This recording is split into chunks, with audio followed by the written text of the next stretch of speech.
This, our country and all its people, could be in danger of nuclear attack in minutes by enemy missiles, in hours by enemy aircraft.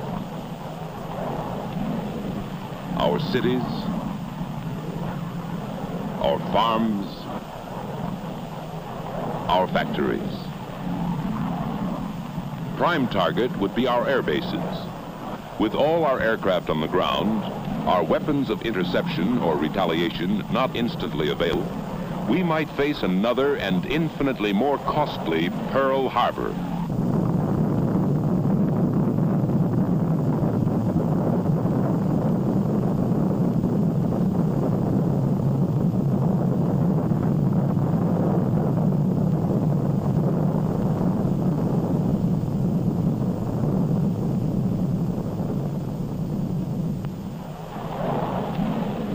To avoid surprise disaster, some of our aircraft must always be in the sky or on the alert, carrying nuclear weapons.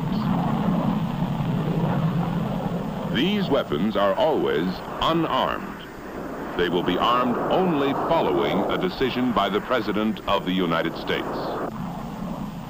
Only these ready aircraft with nuclear weapons can form our first-line deterrent force in peacetime, our sure striking force in case of attack.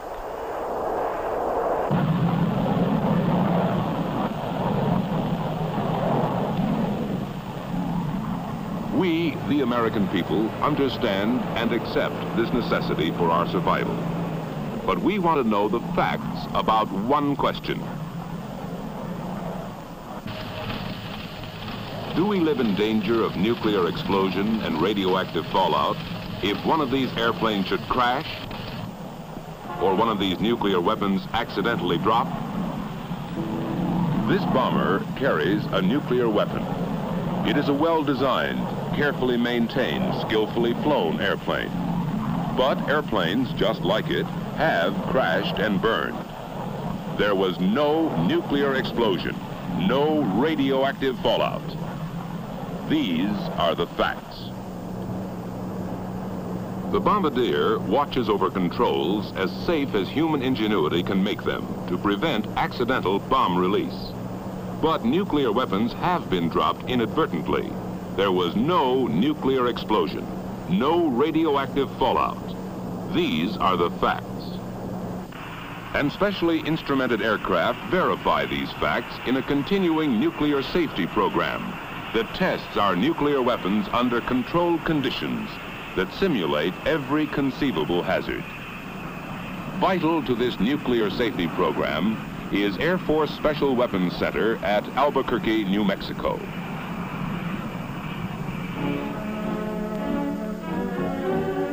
Here, in ultra-modern laboratory buildings, work scientists in and out of uniform. They work with the incredibly complex equations of nuclear physics, which derive from Einstein's famous relationship of mass to energy. These cryptic figures, programmed into lightning-fast computers, are the theoretical base upon which these scientists, together with those of the Atomic Energy Commission, can build nuclear weapon safety.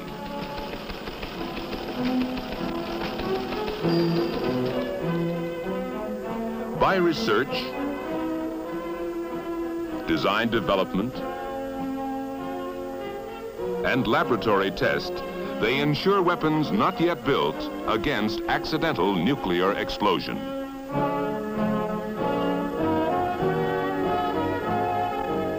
They have been doing this successfully since 1945 in safety conferences with other Defense Department agencies and the Atomic Energy Commission. In 13 years, there have been a few accidents, but not one has resulted in nuclear explosion or radioactive fallout. These are the facts. What keeps our nuclear weapons safe? To understand why there has never been an accidental nuclear explosion, you must first know how these explosions can be produced, the general principles of nuclear explosions.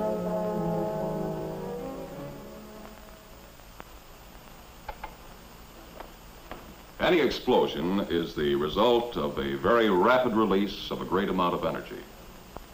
Conventional explosions result from the rearrangement of whole atoms in some explosive material. For example, in TNT, the rearrangement of whole atoms of hydrogen, carbon, nitrogen, and oxygen produces explosive force. On the other hand, nuclear explosions result from the rearrangement within each atom. This may be a joining together or fusion, as in an H-bomb, or the splitting apart or fission, as in an A-bomb. At present, an H-bomb explosion starts with fission. So the splitting of the nucleus of the atom is the basic principle of nuclear weapons. All matter is composed of one or more of the 100-odd elements.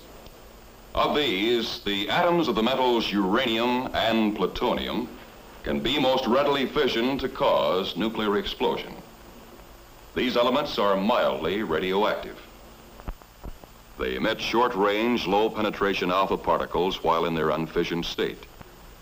These alpha particles do not have the harmful effects of the longer range and stronger gamma rays, which are given off by certain elements such as radium or by the products of nuclear fission. The atoms of uranium and plutonium are among the heaviest. Heavy because the nucleus of each atom contains large numbers of the fundamental particles called protons and neutrons. When a free neutron hits this nucleus, it splits into two parts, releasing more neutrons which may go on to split other nuclei. The resulting fission products become highly radioactive, emitting the long-range and dangerous gamma rays.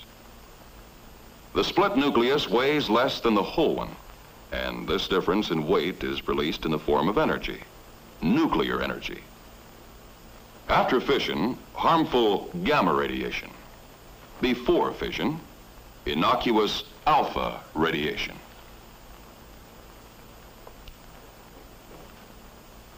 To build up a nuclear energy release, the fissionable material must be of a certain size, shape, or density. Then one of the neutrons escaping from a split atomic nucleus will, in turn, split another, and a chain reaction is set up. The mass is now releasing nuclear energy, but not quickly enough to cause a nuclear explosion. This condition is called critical. If the mass is now suddenly increased, so that more neutrons are trapped each time an atomic nucleus is split, a multiplying chain reaction is maintained. Now the mass is supercritical, causing a nuclear explosion. Density of the fissionable material can be as important as mass in building up a nuclear explosion. The same sphere can be compressed so that the atoms are closer together and neutrons split more atomic nuclei, making the smaller mass critical. If compressed still more, a multiplying chain reaction sets in, causing the mass to become supercritical in a nuclear explosion. Nuclear weapons make use of both of these principles. A gun-type device can increase the mass of fissionable material to a supercritical state instantaneously. One subcritical mass is propelled forcibly into another by an ordinary powder charge. The increased mass becomes supercritical. A multiplying chain reaction builds up until the nuclear explosion. Obviously, if any mechanical device keeps these two subcritical masses apart, the weapon is nuclear safe. Applications of this fact prevent accidental nuclear explosions in gun-type weapons. Another kind of nuclear weapon is the implosion type. It compresses the fissionable material to greater density to make it supercritical. To do this, the sphere is enclosed by a shell of ordinary explosive designed to direct its explosive force inward.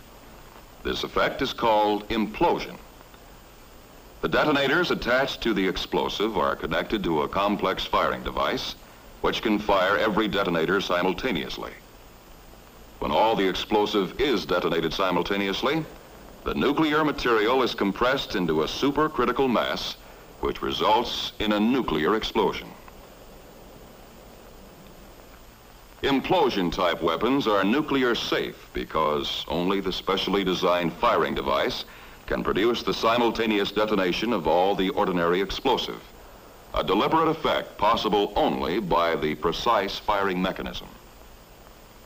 Should a single detonator be fired accidentally, whether by malfunction, crash impact, or fire, the explosive would not provide the all-around compression necessary for implosion.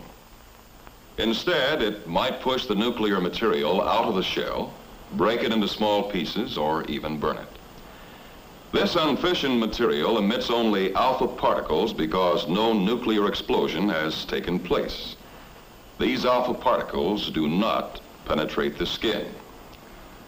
The simplest precautions can prevent their intake into the body, and the simplest cleanup measures can remove them. So you see, each type of nuclear weapon has its own safeguards against accidental nuclear explosion. These are the facts. And they are based upon practice as well as theory. Specially instrumented aircraft fly the tests that verify what happens inside a weapon, what accident hazards the nuclear components may have to withstand.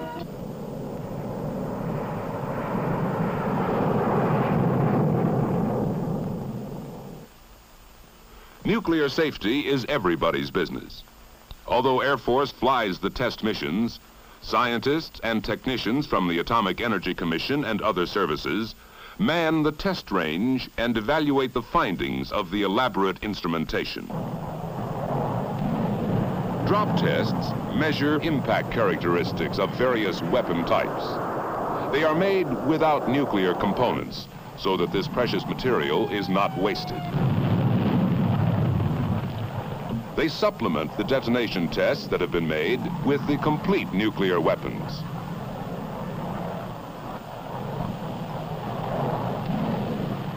Impact or shock does not cause nuclear explosion or radioactive fallout.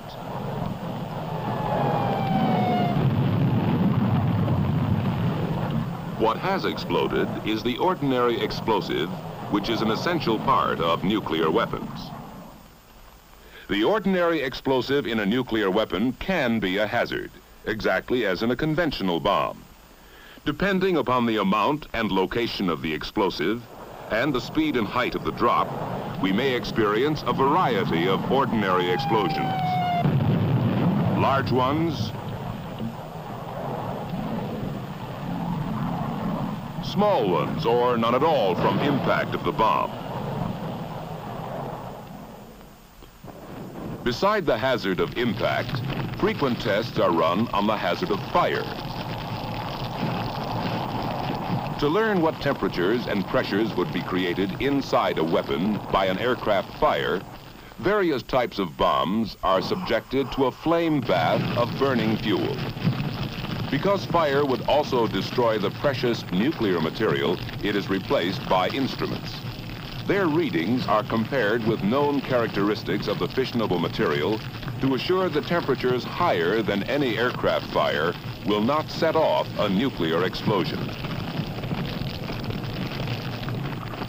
The characteristic white flame indicates that the ordinary explosive is burning in the weapon.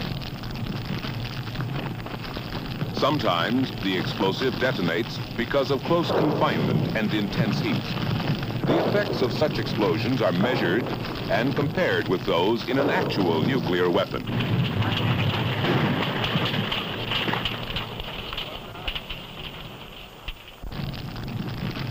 Fire and ordinary explosives do not create the conditions necessary for nuclear explosion. These are the facts. And on the vast desert ranges of the Atomic Energy Commission, the facts are verified by safety testing live prototypes of all new weapons before they go into production for our stockpile. The tests are costly in money and manpower, even more costly in the fissionable materials on which our nuclear strength depends. But they do provide insurance against nuclear accidents, which make them a bargain at any price. Some take place deep in the earth. Fantastically complex instruments replace the five senses. They record what happens when some of the explosive that surrounds the nuclear material of a new weapon is deliberately detonated. They record only an ordinary explosive blast. A random detonation has not created the implosion which would compress the nuclear material to a supercritical mass. There was no nuclear explosion, no radioactive fallout. Each new design must be proved nuclear safe, able to withstand accident, fire, or random explosive. Other tests with nuclear weapons are made above ground. These are also designed to test the nuclear safety of new weapon types by intentionally detonating the explosive which surrounds the fissionable material.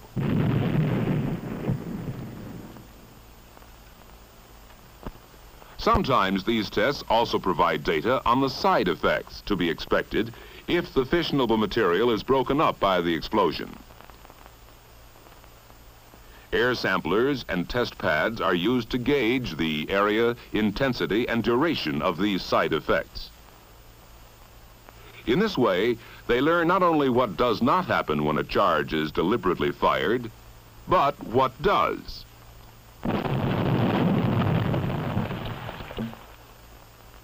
The explosive does break up the nuclear material and scatter parts of it over a small area. This fissionable material is mildly radioactive. If the explosion or fire should suspend any of this material in dust or smoke, it should not be inhaled or otherwise taken into the body in quantity. That is why the trained monitoring and cleanup crews may wear respirators until air samplers or alpha counters have determined that no injurious concentration exists.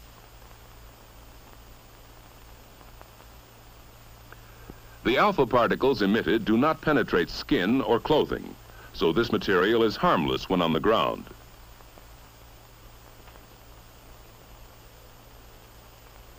Only simple cleanup measures are necessary, plus an effort to find and save the valuable material. The findings from all tests set up to measure possible radiological hazard are no external radioactive hazard from material on the ground, slight radioactive hazard from prolonged inhalation of material suspended in a small area near the accident, but none from the short exposures necessary for firefighting, rescue, or cleanup of the small area involved. These are the facts. Facts that have dispelled the fearsome myths about accidents involving nuclear weapons. For anyone near an accident, whether or not the crashed airplane carries a nuclear weapon, here are the safe and simple rules. Stay away from the crash unless you are needed for rescue. Bystanders endanger themselves and hamper others. To be safe, keep at least a quarter of a mile away from any burning airplane. At this distance, you are safe from the flames, which may explode the jet fuel, from detonating explosives, and from flying debris. These are the real dangers in rescue or firefighting, as they have always been. The trained men who bear these responsibilities know how to do their job and get quickly away from all these hazards. After the emergency is over, the area is monitored for radioactive material and, if necessary, cleaned up by specially trained teams. Other specialists care for burned or undetonated pieces of ordinary explosive. Until this is done, access to any crash area is controlled to prevent accidents and speed up the work.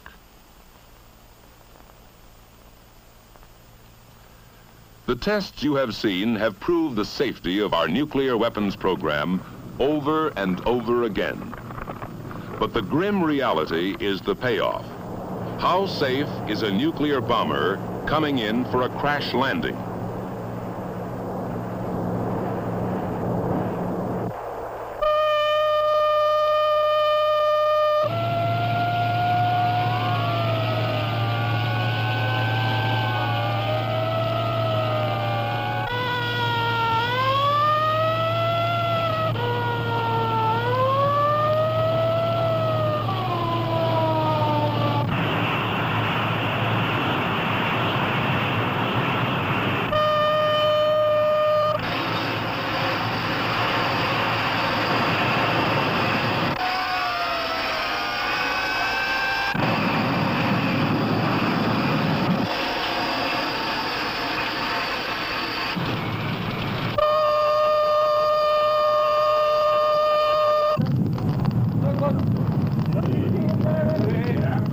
not the impact of the crash landing, nor the fire which often follows, not even detonation of the ordinary explosive in the weapon, cause nuclear explosion or radioactive fallout.